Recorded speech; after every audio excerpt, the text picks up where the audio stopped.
Assalamualaikum everyone. We are going to start with today's class that is of the Monday 29th of September. ठीक है। तो अब इसके अंदर हम आज जो पढ़ेंगे वो हम आइट्रेशन तो हमने पढ़ी थी, लूप जो हमने शुरुआत की थी।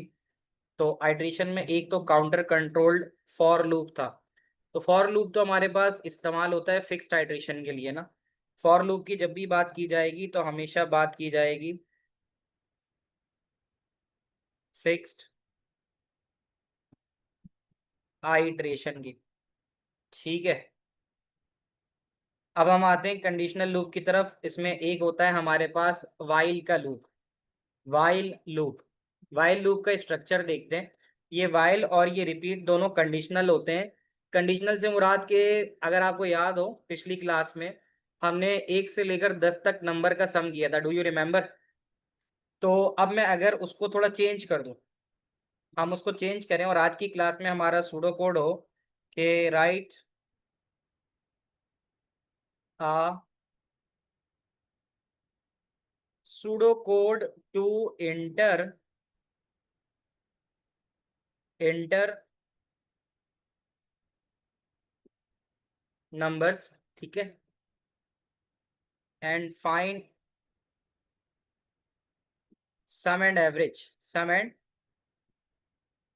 एवरेज ऑफ दीज नंबर्स, यानी नंबर्स इनपुट होते रहें अंटिल, तब तक, अंटिल जीरो इज इनपुट, तब तक जब तक जीरो इनपुट हो जाए, या चलो चेंज कर दूं, until a negative number is input, until negative, until negative number is input. तो ये अब वो सवाल है जिसमें कोई फिक्स आइट्रेशन नहीं है, ऐसे ही है। क्योंकि ऐसा भी हो सकता है कि 25 दफा आप पॉजिटिव नंबर डालो, 26वां नंबर आप नेगेटिव डाल दो। ऐसा भी हो सकता है कि 7वां नंबर नेगेटिव डाल दो। ऐसा भी हो सकता है तीसरा नंबर नेगेटिव डाल दो। ऐसा ही है। नो फिक्स्ड आइट्रेशन, क्योंकि ये तो प्योरली डिपेंड कर रहा है यूजर के ऊपर कि यूजर क्या दे रहा है। अगर यूजर पहली ही दफा में नेगेटिव नंबर दे देगा तो तुम, आप इतने डिफिकल्ट क्वेश्चन अपने लिए बनाते हो भाई। बड़े आसान आसान सवाल नहीं है, डिफिकल्ट तो अब आएंगे। अभी तो तुम्हें बेसिक्स बता रहा हूं मैं। तो सवाल ये समझा रहा हूं कि फॉर लूप जो होता है वो तो फिक्स आइट्रेशन का होता है, यानी एक 10 दफा, 20 दफा, 50 दफा। अब यहाँ पे जो बात हो रही है ना, इसके अंदर इसमें कहीं पे भी 10, 20, 30, 40, 50 पे बात नहीं हो रही है। यहाँ बात हो रही है कि भाई डिपेंड कर रहा है आप कब दोगे। अगर आपने पहली दफा नेगेटिव दे दिया रुक जाएगा, 12वीं दफा दे दिया रुक जाएगा, 26वीं दफा दे दिया रुक जाएगा। अब आप क्या करोगे, then you will go for इधर रिपीट और वाइल। अब इस वाली सिचुएशन के अंदर अब आप यहाँ पे या तो वाइल लूप लगाओगे और या तो आप लगाओगे रिपीट। ठीक है। तो यहाँ पे ये चीज है। वालेकुम अस्सलाम अब्दुल्ला। अब आओ जरा वाइल का स्ट्रक्चर पढ़ते हैं, पहले वाइल को समझते हैं। आओ जरा वाइल का स्ट्रक्चर समझते हैं। ठीक है।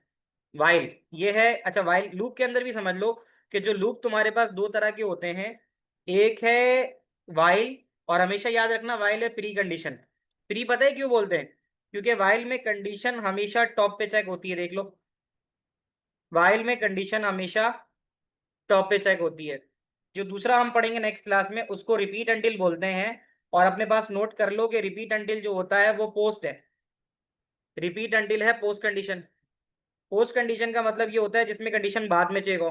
देख लो जरा, इसमें कंडीशन बाद में चेक हो रही है, चेक करो। रिपीट शुरू हुआ, कंडीशन सबसे आखिर में आ रही है। देखो आखिर में आ रही है। ऊपर अगर देखो, वाइल के अंदर कंडीशन हमेशा टॉप पे आ रही है। तो ये मेन डिफरेंस होता है वाइल और रिपीट का। ये अपने पास नोट डाउन कर लो बच्चों कि वाइल और रिपीट ये दो आपके पास लूप हैं। उसमें से एक है पोस्ट कंडीशन। पोस्ट का मतलब होता है जिसमें कंडीशन बाद में चेक होती है। यानी इसमें मैं लिख देता हूं, पोस्ट कंडीशन का मतलब checks condition at the bottom. Post condition वो होता है जो चेक करता है condition at last. Check condition at bottom. Condition bottom पे चेक करता है। प्री में क्या करता है? Condition check at the top. आप देखो, प्री का मतलब होता है कंडीशन पहले चेक हो रही है, ये लो। और पोस्ट का मतलब ये होता है कि कंडीशन बाद में चेक हो रही है, ये देखो। तो तुमसे सवाल पूछ सकता है कि पोस्ट और प्री कंडीशन लूप का फर्क बताओ। तो तुम बता दोगे कि पोस्ट का मतलब होता है बाद में, तो ये कंडीशन बाद में चेक करता है एट द एंड। प्री का मतलब होता है कंडीशन एट द टॉप पहले चेक करता है। अब मैं तुम्हें एक बात बताऊं, अगर जो चीज पहले चेक हो रही है, तो पहले ही अगर कंडीशन चेक हो गई और कंडीशन तुम्हारे पास फॉल्स हुई, कंडीशन तुम्हारे पास फॉल्स हुई, तो तुम्हारा लूप चलेगा ही नहीं। क्या ये बात मानते हो? अगर तुमने वाइल की कंडीशन को चेक किया और वो वाइल की कंडीशन शुरू के अंदर ही फॉल्स हो गई, गलत हो गई, तो क्या ये आगे चलेगा? जब कंडीशन ही ऊपर चेक हो रही है, कंडीशन ऊपर चेक हो रही है, तो वो चलेगा ही नहीं। तो ये बात भी अपने पास नोट कर लो कि the loop terminate when the condition evaluates to false. जैसे ही लूप जैसे ही फॉल्स वैल्यू तुम्हारे पास कंडीशन में आई, वैसे ही लूप तुम्हारा नहीं चलेगा। इसका मतलब है कि ये वाला लूप जो है, ऐसा भी हो सकता है कि एक दफा भी ना चले। ये बात लिख दो कि जो वाइल का लूप है, इसका एक पॉइंट नोट डाउन कर लो। वाइल लूप में नेवर एग्जीक्यूट।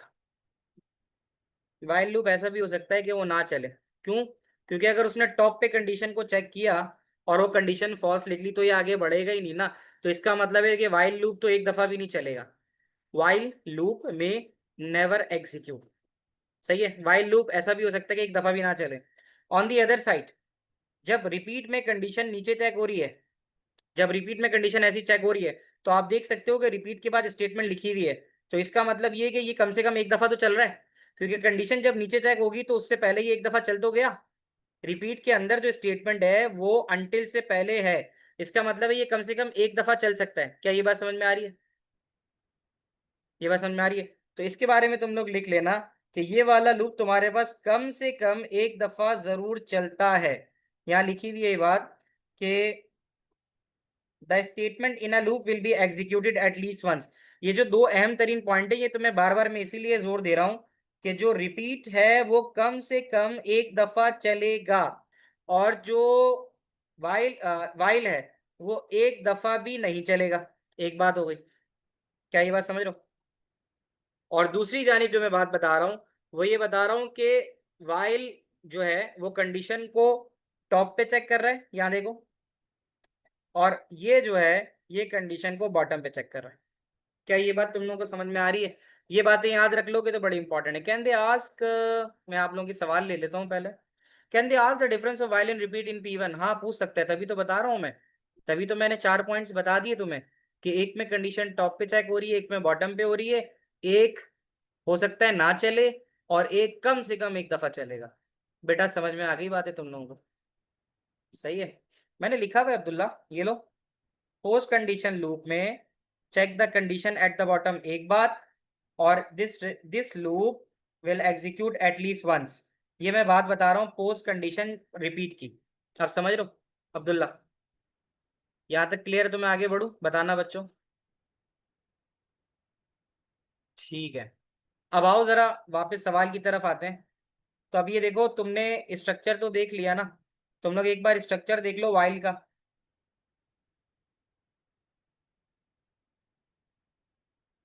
नहीं नहीं, टेस्ट वेस्ट कुछ भी नहीं है बेटा। वाइल का स्ट्रक्चर देख लो कि आप वाइल लिखोगे, कंडीशन लिखोगे, कंडीशन के बाद जो भी स्टेटमेंट बीच में चलानी है वो आ जाएगी, और उसके बाद एंड वाइल आ जाएगा। सही है। तो आप यहाँ आ जाते हैं। अब आपको अगर पिछली क्लास में याद हो, तो आपको पता है मैंने आपको सम और टोटल का कॉन्सेप्ट दिया था, याद है? सम बराबर है सम प्लस वेरिएबल। तो अब हम यहाँ इसको लिखना शुरू करते हैं। तो I think if I right better in a pseudo code pro rather than writing here, क्योंकि यहाँ लिख के फिर मुझे वहां लिखना पड़ेगा, इससे अच्छा है मैं वहीं लिख दूं। क्या कहते हो? वहीं लिख देते हैं डायरेक्ट। तो अब हम वाइल के हिसाब पे लिख को लिखना शुरू करते हैं। बाकी तो जो जो चीजें हमारी होती हैं वो वैसे ही होती हैं, ठीक है? तो लेट मी राइट डाउन। हम आ जाते हैं सूडो कोड प्रो पे। आप लोग सब सूडो कोड प्रो पे आ जाओ। सूडो कोड प्रो का मैं लिंक आपको शेयर कर देता हूँ चैट में। और आप सब लोग खोल लो अपने पास, साथ साथ करते हैं। यहाँ देख लो, सूडो कोड प्रो का आपको लिंक मैंने शेयर कर दिया, check this out.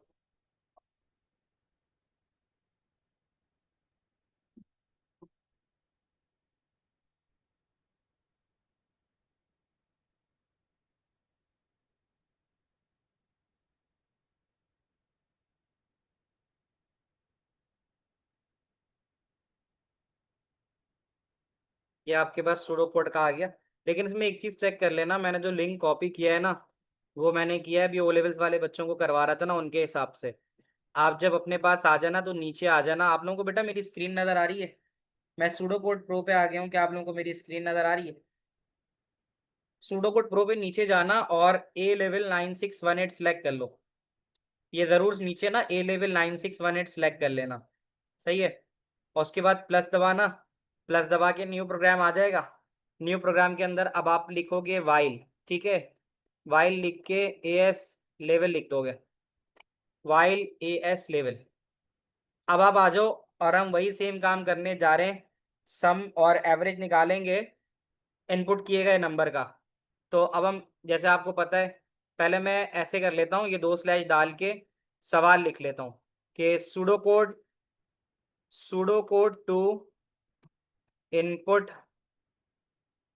numbers and calculate input numbers and calculate sum and average.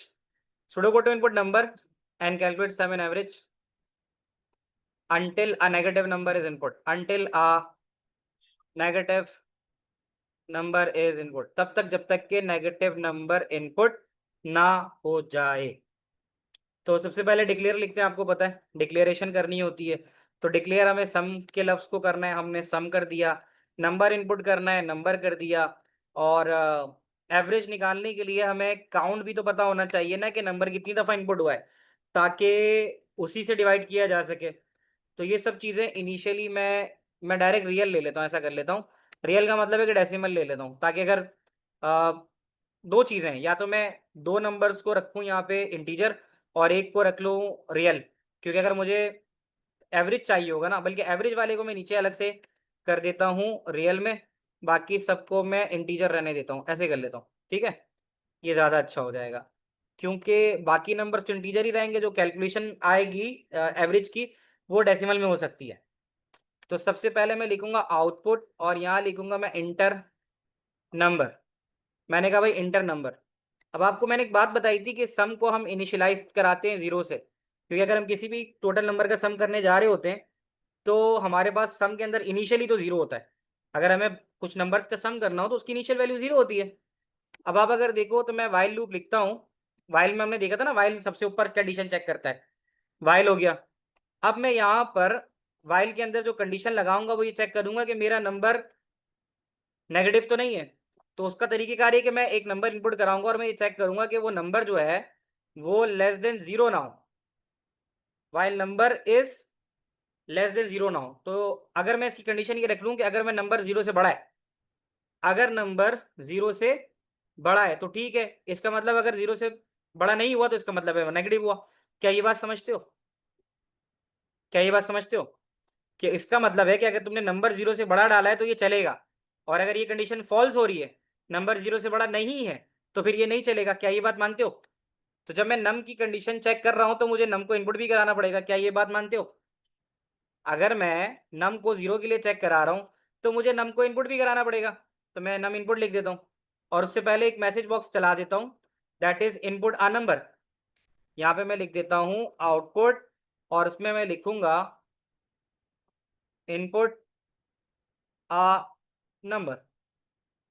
सही है। आ नंबर बोल दो या इनपुट नंबर बोल दो या इनपुट नंबर्स बोल दो, डिपेंड करता है कि एक नंबर या दो नंबर, जो भी है डिपेंड करता है कि इनपुट नंबर क्या हो रहा है। तो मैंने कहा इनपुट नंबर, अगर नंबर जीरो से बड़ा है, समझ लो इस बात को, अगर नंबर जीरो से बड़ा है तो फिर आप ये करो कि सम बराबर है सम प्लस नम कर दो। उस क्या मतलब हुआ कि जो भी आपने नम में डाला होगा वो सम की वैल्यू जीरो के साथ एड अप होकर सम के अंदर एक नई वैल्यू डाल देगा। क्या ये बात समझ रहे हो? अब क्योंकि आपको एवरेज निकालना है तो आउटपुट एवरेज निकालने के लिए आपको इनिशियली काउंट को भी क्या करना पड़ेगा, 0 करना पड़ेगा। तो अगर आपके पास एक दफा ये वैल्यू चल गई तो आपका काउंट बराबर होगा काउंट प्लस 1, क्योंकि काउंट की वैल्यू क्या है, 0 है। 0 प्लस 1 होगी, काउंट में क्या चला जाएगा, 1 चला जाएगा। तुम लोग मेरी बात समझ रहे हो? बस ये वाली चीज हो गई। अब उसके बाद क्या हो गया, अब आपका लूप खत्म हो जाएगा। आपने वाइल शुरू कराया था, ये वाइल आ गया, ये वाइल के अंदर की वैल्यू आ गई और ये आपने लिख दिया एंड वाइल, ये आपका लूप खत्म हो गया। अब एवरेज आप जो निकालोगे, एवरेज AVERAGE, तो एवरेज के लिए आपके पास क्या आना चाहिए, आपके पास सम आना चाहिए divided by count, divided by count. तो डायरेक्ट काउंट जो है वो लूप के अंदर जब चलेगा, अगर आपने एक दफा चला लिया तो दोबारा वापस जाएगा, तो दोबारा एक नई वैल्यू इनपुट लेगा। लेकिन यहाँ पर एक बात का ख्याल रखना है आपने कि यहाँ इनपुट 2 दफा लगेगा। ये 2 दफा क्यों लगेगा, इसकी वजह बताता हूँ। पहली दफा वाला जो इनपुट लगेगा ना, उसकी वजह से तो पता चलेगा कि लूप चलना ही नहीं चलना। अगर पहली दफा तुमने नेगेटिव वैल्यू डाल दी ना, इनपुट नम में अगर तुमने वैल्यू 0 से छोटी डाली, तो ये कुछ भी नहीं चलेगा और ये प्रोग्राम खत्म हो जाएगा, एंड वाइल होके प्रोग्राम खत्म हो जाएगा। लेकिन अगर तुमने वैल्यू 0 से बड़ी डाली है, तो फिर क्या करेगा, ये नम की वैल्यू को 0 में ऐड करके सम में कोई वैल्यू डाल देगा, और काउंट में एक का इजाफा इसलिए करेगा कि एक वैल्यू एक्सेप्ट हो गई है, और फिर दोबारा इनपुट नम इसलिए ले रहे हैं ताकि नई वैल्यू ऑफ नम आ जाए, नई वैल्यू ऑफ नम आ जाए। अब आप यहाँ पर देखो, मैं यहाँ लिख देता हूँ आउटपुट, सही है, और आउटपुट में अलग अलग कर देता हूँ कि भाई sum of numbers, sum of numbers, कि जो आपने नंबर्स डाले थे उसका सम क्या आ रहा है, तो उसके लिए सम लिख दिया। और इधर अगर आपने आउटपुट करना है, आपने आउटपुट करना है, तो अब हम यहाँ आउटपुट कर देते हैं। तो आउटपुट के अंदर हम यहाँ लिख देंगे average of numbers, average of numbers, ठीक है। तो इस तरह से हमने एक प्रोग्राम बनाया है जो कि हमें सम और एवरेज निकाल के देगा। हम इसको चला लेते हैं, चेक कर लेते हैं अंटिल इसके अंदर कोई छोटी मोटी गड़बड़ ना हो। लेट मी एग्जीक्यूट इट, और उसके बाद इसके चलने के ऊपर फिर अगर आप लोगों के कोई सवाल आते हैं तो then we I can give you the answer on that one. तो अभी हमने इसको चलाया और ये कहता है कि यहाँ पे अनएक्सपेक्टेड टोकन, यानी कॉलन नहीं लगना। वो ये कह रहा है कि यहाँ पे, असल में पाइथन पढ़ाता हूँ ना, तो पाइथन में भी काफी पढ़ा है, तो पाइथन के अंदर वहां पर कॉलन लगाना पड़ता है। तो यहाँ पर वो इसको एज कॉलन की, मतलब कॉलन नहीं लगाना पड़ रहा, सिंपल वाइल करके कंडीशन लिखनी है। अब देखो इनपुट नंबर में 2 सिनारियो हैं। सिनारियो ये है कि एक तो मैं पहली दफा में ही वैल्यू नेगेटिव डाल दूं, तो वैल्यू नेगेटिव डालने पे इसने मुझे 0 दे दिया, इसका मतलब है कि कुछ भी नहीं हुआ, प्रोग्राम चला ही नहीं, क्योंकि जैसे ही मैंने वैल्यू 0 से बड़ी डाली है, ये कुछ भी नहीं चलाएगा, ये कुछ भी नहीं चलाएगा। ये क्या करेगा, ये एवरेज में सम अपॉन काउंट करेगा, सम की वैल्यू ऑलरेडी 0 है, 0 डिवाइडेड बाय 0 करके ये कुछ भी नहीं देगा तुम्हें। तो देख लो तुम, सम ऑफ नंबर के अंदर अगर गौर करो तो 0 डिवाइड बाय 0 0 आ गया, और एवरेज के लिए इसने क्या किया था, सम अपॉन काउंट किया था, ऐसे ही है। तो सम अपॉन काउंट का मतलब है इसकी भी कोई वैल्यू नहीं आ रही, सम की वैल्यू तो 0 आ रही थी और 0 अपॉन 0 करके उसने कोई वैल्यू नहीं दी, सही है। बट अगर हम इसको कुछ वैल्यू डालते हैं, सही है, अब वो कुछ वैल्यू अगर हम डालें, हमने बोला नेगेटिव पे रुकेगा, पॉजिटिव पे चलना चाहिए, तो मैंने पॉजिटिव नंबर 8 डाला, देखो 8 डाला, 8 इसने लिया और चल रहा है, 9 डाला, चल रहा है, 7 डाला, चल रहा है, सिफर डाला, सिफर भी आपके पास ग्रेटर देन 0 था ना, सही है। तो ये क्या कर रहा है, ये 0 के ऊपर रुक रहा है, ठीक है, ग्रेटर देन 0 पे चलेगा, अगर 0 आ गया तब भी रुक जाएगा। तो इसने 9 और 8 16, 17, 17 और 7 24, 24 लिया और 3 नंबर इनपुट किए थे, 24 को डिवाइड बाय 3 किया तो 8 इसका आंसर आ गया। क्या ये बात तुम्हें समझ में आ रही है, क्या ये बात तुम्हें समझ में आ रही है? तो ये इस तरह से भी है कि अब यहां पर ये क्या कर रहा है कि जो नेगेटिव वैल्यूज हैं, अच्छा इसने एक काम ये किया, इसने 0 बेस को रोका है। अगर हम ये चाहें कि नेगेटिव पे रोकें तो इसे हम क्या कर सकते हैं, what we can do if we need to stop it to the negative number. Negative पे जैसे वहां रुक रहा था, लेकिन ये यहाँ पे 0 पे भी रुक रहा है, तो हमें 0 पे जो है, 0 पे इसको रुकना नहीं चाहिए। उसके लिए हम क्या करेंगे, जो हमने चेंजेस करनी थी वहां पे, जो पिछली बारी में 0 पे रुक रहा था अब 0 पे नहीं रुकेगा, अब हम इक्वल टू का साइन डाल देते हैं। तो वैल्यू अगर आपके पास ग्रेटर देन इक्वल टू है तो ये चलना चाहिए, ये रुकना नहीं चाहिए, यही बात हो रही थी ना, नेगेटिव पे रुकना चाहिए। तो अब हम इसको चलाते हैं, दोबारा से वैल्यू के साथ चेक करते हैं। तो यहाँ पर तुम देख सकते हो कि जो मैं जब जब चला के देख रहा हूँ तो ये एक फाइनाइट सेट ऑफ टाइम नहीं चल रहा, सही है ना। मैं जैसे ही नेगेटिव डालूंगा वैल्यू, अब नेगेटिव वैल्यू मैं कभी भी डाल सकता हूँ, तो ये जब तक पॉजिटिव वैल्यूज आ रही है ये देखो उसको एक्सेप्ट कर रहा है, जब तक पॉजिटिव वैल्यू आ रही है उसको एक्सेप्ट कर रहा है। जैसे ही वैल्यू नेगेटिव हुई ये वैसे ही लूप को रोक रहा है। तो तुम्हें एक बात तो समझ में आती है कि वाइल लूप क्या कर रहा है, कंडीशन को टॉप पे चेक कर रहा है, अगर कंडीशन मीट कर रही है तो चल रहा है, जैसी कंडीशन मीट नहीं कर रही तो रुक रहा है। क्या तुम लोग को ये बात समझ में आ रही है? देखो, सम ऑफ फर्स्ट 9 नंबर्स जो होता है 45 होता है, 45 को डिवाइड बाय 9 करके सम और एवरेज दोनों निकाल के दे रहा है। क्या यहाँ पे हमारा काम सही से चल रहा है? जो हमने प्रोग्राम जिस इंटेंशन से बनाया था जिस चीज के लिए, is it working here? Everyone tell me. और आप लोगों को समझ में आ रहा है ये बताओ? ऑल दो मैंने आप लोगों को रिपीट एंटिल वो पढ़ा दिया, फॉर पढ़ा दिया और वाइल पढ़ा दिया है। और मैंने बताया कि फॉर जो चलता है वो फाइनाइट टाइम चलता है, लेकिन हम वाइल को भी, वाइल से भी फॉर का काम ले सकते हैं। तो मैं ये कह रहा हूँ कि pseudo code to enter numbers, ठीक है, and output, and output how many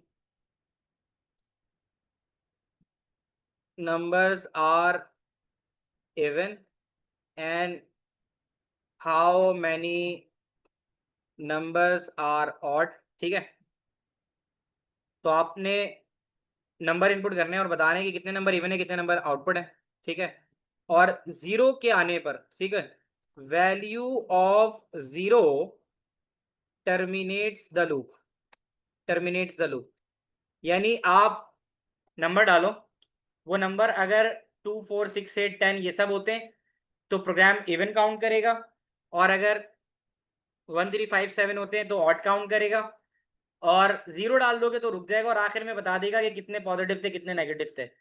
तो मैं तुम्हें दे रहा हूँ तकरीबन 10 मिनट दे रहा हूँ, 10 मिनट के अंदर अंदर आप ये वाला सवाल करके मुझसे शेयर करो। ये टास्क मैं आपको करने के लिए दे रहा हूँ, डू इट नाउ। आपने ये नहीं करना 1 से 5 तक, कोई भी इवन नंबर तो 340 भी हो सकता है ना? इवन नंबर 341 भी हो सकता, 376 भी हो सकता है।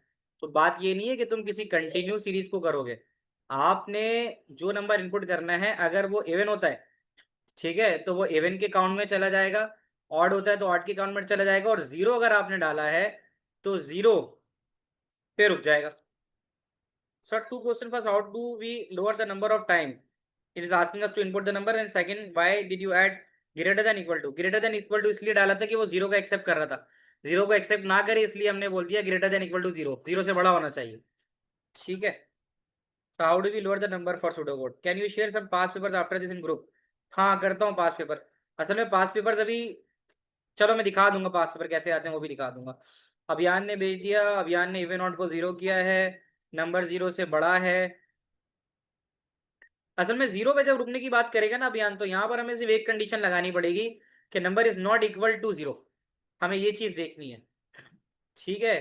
तो हमें यहाँ पे जो चीज देखनी है, अच्छा पहले हसान का सवाल था कि दो इनपुट समझ में नहीं आया। अच्छा सवाल है तुम्हारा हसान। दो इनपुट का मतलब ये है कि अगर मैं यहाँ पे ये वाला इनपुट नहीं दूंगा ना हसान, ये वाला इनपुट अगर मैं खत्म कर देता हूँ, तो ये जब एंड वाइल इसको ऊपर भेजेगा ना तो ये पिछले इनपुट को ही चलाएगा। तो इसका मतलब है ये पिछला इनपुट लेता चला जाएगा और एक फिर ये रुकेगा ही नहीं। तो अगर तुम चाहते हो नया इनपुट दे तो उसके लिए तुम्हें फिर एक नया इनपुट देना पड़ेगा। अगर तुमने दोबारा लूप के अंदर आखिरी में इनपुट नहीं दिया, नहीं दिया, तो ये उसी पिछली वैल्यू ऑफ इनपुट को लेके घुमाता रहेगा और तुम्हारा प्रोग्राम कभी भी नहीं रुकेगा। ये बात समझ में आ रही है? ठीक है, यही है। बच्चों मुझे बताओ कि तुम लोगों ने कुछ शुरू किया? मैं शुरू करूं? ताहा ने लिख लिया है इवन ऑड। हाँ, अब जैसे तुम ये लिख रहे हो ना ताहा एक्सक्लेमेशन मार्क, इसमें I guess we need to check कि ये एक्सक्लेमेशन चेक करेगा या फिर ये नॉट इक्वल टू चेक करेगा। मैं तुम्हें कराता हूँ, चेक करो जरा। अब मैं क्वेश्चन लिखने लगा हूँ, ठीक है।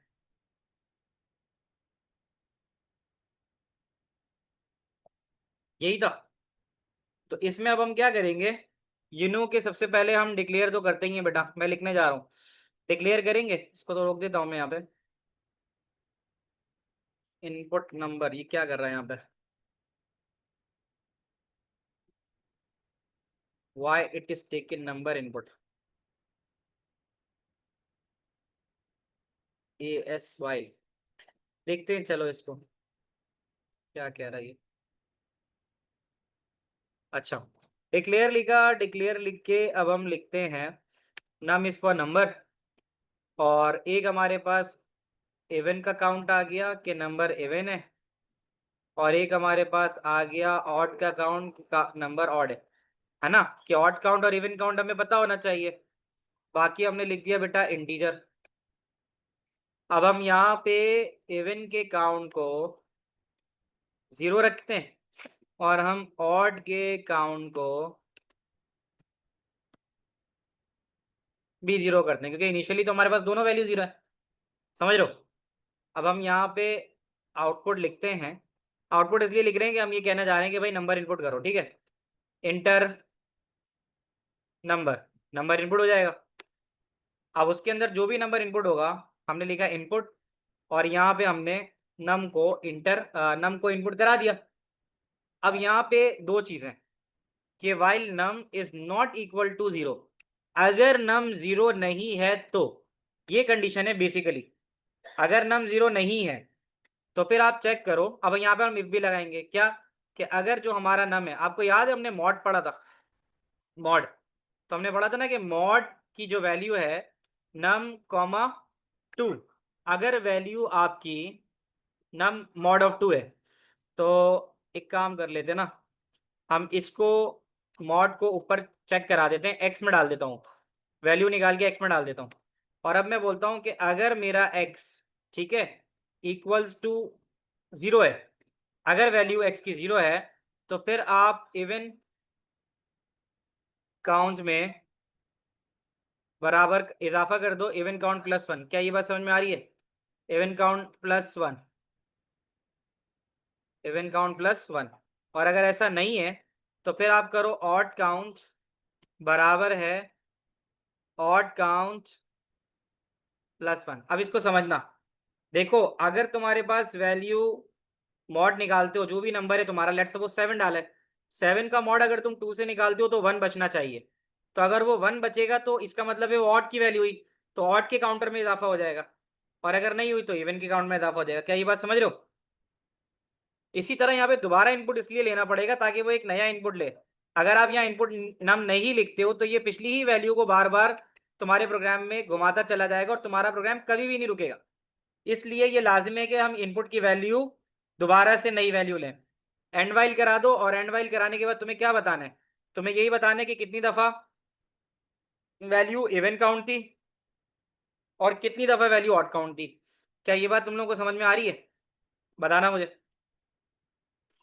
इवन काउंट, और यहां पर हम लिख देते हैं EVEN, इवन काउंट, और इसी तरह आउटपुट लिख देते हैं इन्वर्टेड कॉमा में ऑड काउंट, ऑड काउंट। सही है। अब इसको जरा चला के देख लेते हैं। जयान का सवाल है, जयान का सवाल भी ले लेते हैं साथ साथ। जयान पूछो।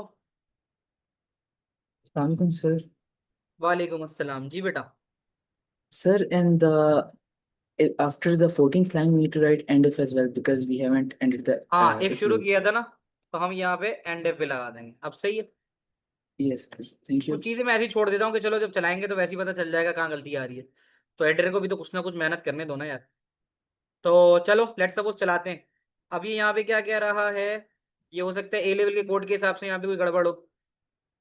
Use drop down page to changes incorrect. अब यहाँ पे ए लेवल के हिसाब से जो मॉड ले रहा है उसको चेक करना पड़ेगा कि वो क्या ले रहा है। इधर it may take percentage sign, शायद ऐसा हो जाए कि ये परसेंटेज साइन ले ले, इसको भी हम चेक कर लेते हैं। तो थोड़ा थोड़ा हमें यहाँ पे एडिटर के हिसाब पे चलना पड़ेगा कि जो एस पर्दा, क्योंकि ओ लेवल के हिसाब से चलेगा ये, ए लेवल्स के अंदर उसने मॉड के लिए परसेंटेज साइन दिया हुआ है, तो फिर उसको लेके देखना पड़ेगा। चेक कर लेते हैं इसको कि ये यहाँ पे क्या दे रहा है, फिर उसी हिसाब से कर लेते हैं। गलत नहीं है जो हमने वहां पे किया था, बट यहाँ पर क्या तरीका अपना रहा है, यहाँ पे वो मॉड ए कॉमा बी लिखने के बजाय आप देख सकते हो यहाँ लिख रहा है ए मॉड बी। यानी यहाँ पर जो आपको मॉड का फंक्शन इस्तेमाल करना है वो इस तरह से इस्तेमाल करना है कि पहली वैल्यू मॉड दूसरी वैल्यू। सही है। तो अब उसी हिसाब से हम यहाँ चेक कर लेते हैं कि ए मॉड बी दे रहा है ना हमें यहाँ पर, तो हम अपने कोड में उसको देख लेते हैं ए मॉड बी डाल के, यानी first value and then second value. Let's check this out कि हम इसको किस तरह से यहाँ एग्जीक्यूट करते हैं। तो ये हम आ गए अपने वापस कोड की जानिब, कोड एडिटर पे आते हैं and then A mod B से इसको चला के देखते हैं। अभी हम वहां पर मॉड ए कॉमा बी देख रहे थे as per the O level. यहाँ पर अगर हम देखेंगे तो हमने जो ये मॉड वाली चीज़ है इसको चेंज कर देनी है। यहाँ पर सिंपल होगा नम और मॉड 2, यही चीज बोल रहा है ना वो। आपने अगर गौर से इसका सिंटेक्स देखा हो तो उसने यही चीज बोली है कि अगर नम का मॉड 2 जो है वो आ रहा है, ऐसे ही लिखा हुआ था, ए मॉड बी। इसको चला के देख लेते हैं।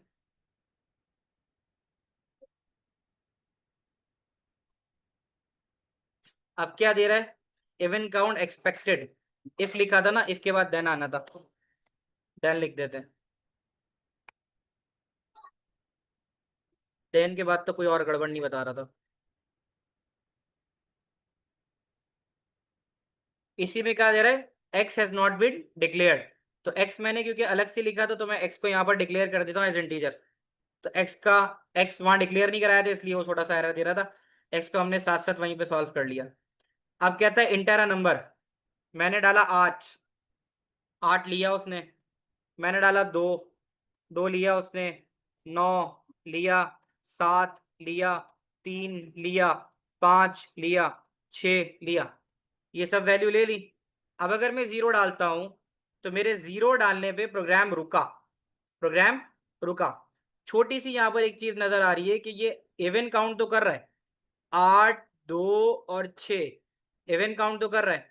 ऑड काउंट में कोई मसला आ रहा है, देख लेते हैं। हो सकता है कि ऑड काउंट के वेरिएबल का कुछ छोटा मोटा इशू हो, तो हम ऑड काउंट देख लेते हैं। इशू कुछ भी नहीं है, हमने यहाँ पे कॉमा नहीं डाला था, इस वजह से ऑड काउंट की वैल्यू नहीं दे रहा। अब हम इसको चलाते हैं तो ये छोटी सी चीजें हमें समझ में आ जाती है, नीचे लिखा हुआ होता है पता चल जाता है। तो अब यहाँ जरा देखना, 1, 2, 3, 4, 5, 6, 7, 8, 9, इसमें 1 से लेकर 9 तक में 5 ऑड वैल्यूज हैं और इवन की 4 वैल्यूज हैं। जीरो डाल रहा हूँ तो तुम खुद देख सकते हो, अब ये चला और इसने चल के बता दिया कि इवन काउंट 4 है और ऑड काउंट 5 है। अब क्या प्रॉपर चल रहा है और आप लोगों को समझ में आ रहा है? तो those who understand it raise your hand. जितने बच्चों को ये समझ में आई है बात, वो अपने अपने हाथ खड़े करो। ठीक है, तो बस ये छोटा मोटा हमें यहाँ इसका फॉर्मेट देखना होगा तो हम देख सकते हैं। तो आई जस्ट नीड टू सी कि how many if you understand that, कितने बच्चों को ये बात समझ में आई है, शाबाश। अभी मुझे अभियान का हाथ नजर नहीं आ रहा, रेस्ट तला का नहीं आ रहा, मरियम सैयद मोहम्मद अब्दुल्ला। इसका मतलब आप लोगों को ये बात नहीं समझ में आई है, ऐसा ही है। हसनैन अहमद तला, मरियम मोहम्मद अब्दुल्ला और मुस्तफ़ा, आप लोगों को ये बात नहीं समझ में आई, मैं यही समझूं? अभियान, अहमद तला, मरियम, अब्दुल्ला और मुस्तफ़ा जाग रहे हो? तो मैं ये समझूं कि आपको ये बात नहीं समझ में आई, तो फिर इसका मतलब है मुझे दोबारा आपको बतानी पड़ेगी ये बात। चलो दोबारा से देख लेते हैं। देखो बच्चों, हमने ना बताना है कि कितनी वैल्यू इवन है, कितनी वैल्यू ऑड है। ठीक है, तो अच्छा अब बाकी सारे बच्चे जिनका सवाल नहीं है, they can lower the hand, they can lower the hand, ताकि मुझे पता चले कि किसी का मजीद कोई सवाल तो नहीं है। तो अगर किसी का सवाल नहीं है तो you guys can lower the hand. जिसके रेज हैंड है तो उनसे फिर मैं सवाल लूंगा। तो पहले अनस से ले लूं अगर सवाल है तो। अनस कोई सवाल? अनस कोई सवाल? सर पहले से रेज हुआ होता है हैंड। क्या हो रहा है? पहले से रेज हुआ होता है हैंड। अच्छा अच्छा, आयशा सुहेल आप बताओ बेटा, कोई सवाल? You can lower the hand. Ayesha Suhail नहीं है। जयान आपका सवाल? Yes, sir. Sir, my question was that whether in exam we can use the num mod 2 or in exam we have to write as mod brackets num comma 2. आप ये पूछ लो कि हमें exam में नम मॉड 2 डायरेक्ट लिखना है या x में डाल के लिखना है, ये कह रहे हो? Sir, I'm asking that whether in the exam we have to write num mod 2 or the previous way like you wrote mod brackets num comma 2. नहीं, तुम ऐसे ही लिखना। वो देखा तुमने, अभी हमने चेक किया था, वो ओ लेवल के हिसाब पे था। ए लेवल के लिए वो ये कह रहा है। Oh, सही है, okay. यानी Thank you मैं so अगर much. यहाँ स्लैश डालूं तो वो जो ओ लेवल का था वो ये था, मॉड, मॉड और ए कॉमा बी, वो था ओ लेवल का। ऐसे ही है, this is for Yes, sir. O levels. और जो आगे हमने दिखा है that is A mod B, this is for A levels. अब ठीक है, यही हाथ के हाथ लिख दिया मैंने। अगर आप मॉड लिख के ए कॉमा भी लिखते हो तो वो ओ लेवल है, अगर आप ए मॉड भी लिखते हो तो वही लेवल है। बस ये छोटा मोटा फर्क आपको समझना होगा। अच्छा, ये आप लोग कर चुके हो बच्चों, तो बताना। मरियम आपका सवाल? जी सर, मुझे आपसे पूछना था कि मुझे ये जो फंक्शंस हैं लाइक आउटपुट इनपुट और डिक्लेयर वगैरह, ये बेसिक तो क्लियर है। ये जो इफ देन एल्स है, इसमें आपने जैसे आपने बोला कि मैंने इफ के बाद देन नहीं लगाया या एल्स नहीं लगाया, तो वो मुझे उसका कॉन्सेप्ट क्लियर नहीं है कि अगर मैंने लेट्स से वो नहीं लगाया और मेरा फिर फंक्शन नहीं चला तो फिर जाहिर है उसमें नीचे मेंशन करेगा, जैसे उसने भी मेंशन किया ना कि आपने देन फॉरगेट किया है, तो इसीलिए तो आप इसकी प्रैक्टिस करो ज़्यादा से ज़्यादा। जितनी ज़्यादा प्रैक्टिस करोगी उतना आसान होगा आपके लिए। सर बट इनके जो ये जो बेसिक वो है फंक्शंस हैं, ये क्लियर नहीं है मुझे। तो फिर बेसिक मैं फंक्शन का देखो, मैं एक ही तरीका तुम्हें बता सकता हूँ कि जो लेक्चर्स है ना उनको जरा जी एक एक दो दो बार रिकैप करो। तो अगर जहाँ सर जहाँ भी यानी प्रॉब्लम, मैंने एक ही बात समझी हमेशा कि अगर आपको कोई जी चीज़ नहीं सर समझ में आ रही है ना, तो फिर आप थोड़ा सा उसको रिपीट करके रिकैप करो, तभी कर पाओगे ठीक उसको आप। ये है तरीकेकार। ठीक जी है। सर। और एक और क्वेश्चन ये कि इसमें मॉड का फंक्शन क्या होगा? मॉड का फंक्शन ये होता है कि अगर आप जब डिवाइड करते हो दो वैल्यूज को, तो उसका जो रिमाइंडर आता है ना वो मॉड की वजह से आता है। अगर आप मॉड का फंक्शन इस्तेमाल कर रहे हो और आप ए कॉमा बी लिख रहे हो, तो ए अगर 7 है और बी अगर 2 है, तो 7 2, अगर 2 को 7 से डिवाइड करोगे तो रिमाइंडर क्या बचेगा? 1। 7 2 3 6 बच गया 1। तो जी मॉड का जी काम ये होता है कि ये आपको रिमाइंडर बताता है कि रिमाइंडर क्या बच रहा है। ठीक है सर। तो ये सब डिवाइड करने के लिए यूज होता कौन? है? मॉड सब डिवाइड करने के लिए यूज होता मॉड है सिर्फ और सिर्फ मतलब? दो नंबर को डिवाइड करके उनका रिमाइंडर वापस करने के लिए इस्तेमाल होता है। दो नंबर ओके। को डिवाइड करने पे जो भी रिमाइंडर आता है वो मॉड की वजह से आता है। तो सर हमने मॉड यहाँ पे क्यों यूज किया? इसीलिए तो किया है कि अगर कोई भी नंबर डिवाइड बाय 2 होके 0 देगा तो वो इवन है, और अगर कोई भी नंबर डिवाइड होके 1 देगा 2 से, तो वो ऑड होता है। करके देख लो। मुझे कोई ओके। ऑड नंबर बताओ। 7 हाँ, 7। तो 7 जो जी। है, अगर आप 2 से डिवाइड करोगे, 2 3 6 बच गया 1, तो वो ऑड हुआ। तो जी बस सर। कोई भी नंबर जो डिवाइडेड बाय 2 से होके अगर 1 रिमाइंडर दे दे तो वो ऑड, और अगर 0 दे दे तो इवन। ये बात हुई अब तक। Okay sir. और सर एक लास्ट क्वेश्चन ये कि वाइल के बाद आपने नंबर के आगे वो दो लगाए हुए हैं, दो क्या लगाया किसके ऑप्शन, बाद?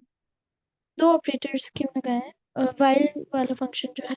वाइल के बाद ये जो चीज है ना, हाँ ये अच्छा सवाल है तुम्हारा। ये इस्तेमाल होता है नॉट इक्वल टू के लिए। मैं आगे डबल स्लैश ओके। डाल के कमेंट में लिख देता हूँ कि ये वाला साइन जो होता है, this sign is used for not equal to. अभी एक बच्चे ने एक्सक्लेमेशन मार्क के साथ लिखा हुआ था, तो मैंने उसको यही बोला कि ना जी वो सर। इस्तेमाल ना करो, डबल ये इस्तेमाल करो, यानी लेस देन ग्रेटर देन का साइन इस्तेमाल करो। यानी less than greater sign is use for not equal to. ये नॉट इक्वल टू के लिए इस्तेमाल होता है। ठीक है सर। और सर ये जो कमेंट्स हैं ये तो हमें एग्जाम में नहीं लिखनी होंगी ना? नहीं, कमेंट्स एग्जाम में इंपॉर्टेंट होते हैं। कमेंट्स इंपॉर्टेंट होते हैं। सर ये भी। हाँ, प्रैक्टिस करनी पड़ेगी ना, मतलब आपको सारे स्ट्रक्चर समझने पड़ेंगे ना। Comments are important for exams, तो वो होते हैं। Not equal okay sign sir. Is, हाँ Ahsan Mirza, not equal to के लिए यही साइन इस्तेमाल होता है। Okay sir, got it, thank you. अच्छा, और बाकी उसके अलावा वलीद ने भी तो सेंड करता रहता है, वलीद तो अच्छा काम करता रहता है। हाँ। अच्छा, अब ये स्क्रॉल डाउन तो हो गया सारा। अब तुम लोग जो पूछ रहे थे ना, मजीद आगे पढ़ा तो मैं कुछ नहीं रहा हूँ। मैं आगे जो चीज़ करवा रहा हूँ वो है, तुम मुझसे पूछ रहे थे कि सवाल कैसे आते हैं, ज़रा सवाल दिखा देता हूँ मैं तुम्हें। तो पहले ज़रा सवाल समझ लो जो सवाल थे। अब्दुल्ला सवाल पूछो बेटा, अब्दुल्ला। क्या सवाल है अब्दुल्ला? सर मुझे इधर एक चीज़ समझ नहीं आई। माइक थोड़ा सा माइक करीब करो अब्दुल्ला। सर मुझे इधर एक चीज़ समझ नहीं आई कि ये जो वाइल का इंटेंडेड यूज़ क्या है, मतलब इसकी वाइल जगह का हम यूज़ क्या फॉर भी। है? जी सर, इसकी जगह हम फॉर भी तो यूज़ कर सकते हैं, वो भी तो लूप है। हाँ कर सकते थे, लेकिन मैंने ये जान के वाइल की प्रैक्टिस के लिए कराया है। लेकिन फर्क ये देखो ना कि फॉर तो 10 20 40 50 फिक्स नंबर के लिए चलता है। वाइल में तो हम अगर जीरो डालेंगे तो रुकेगा ना। तो एक तो ये बात समझ में आ रही है कि वाइल चलेगा कंडीशन बेस पे, जब जीरो डालोगे तो रुकेगा। ये फर्क आ रहा मतलब है ना? इनफाइनाइट है। हाँ। मतलब इनफाइनाइट है। इनफाइनाइट नहीं बोलूंगा मैं। Rather I would use a better term कि अगर मुझे अपने हिसाब से रोकना है, कि यानी अगर जीरो इनपुट हो तो रुके। अब जीरो तो कभी भी इनपुट हो सकता है, यानी बेस्ड ऑन कंडीशन। अगर मुझे फिक्स आइट्रेशन है 10 20 30 40 50 100 400, तो मैं फॉर यूज करूंगा। लेकिन जब मुझे नंबर ऑफ रिपीटेशंस के बारे में नहीं पता, तो मैं वाइल यूज करूंगा। ऐसे समझ लो। सही है सर, समझ आ गई। अब क्लियर है? जी मैं सर। तुम्हें जरा सवाल दिखा रहा हूँ, तुम लोग मुझसे पूछ रहे थे इसके सवाल कैसे आते हैं। तो मैं ज़रा सवाल दिखाता हूँ, मजीद आगे कुछ पढ़ा नहीं रहा मैं तुम्हें, तो क्लास यहीं पर एंड करता हूँ। तो क्लास से रिलेटेड कोई सवाल हो तो पूछ लो, और बाकी जो है मैं तुम्हें अब सवाल दिखा रहा हूँ तो पास पेपर में आते हैं। तो क्लास में यहाँ ओके पे एंड करता हूँ, रिकॉर्डिंग में यहाँ पे रोक रहा हूँ।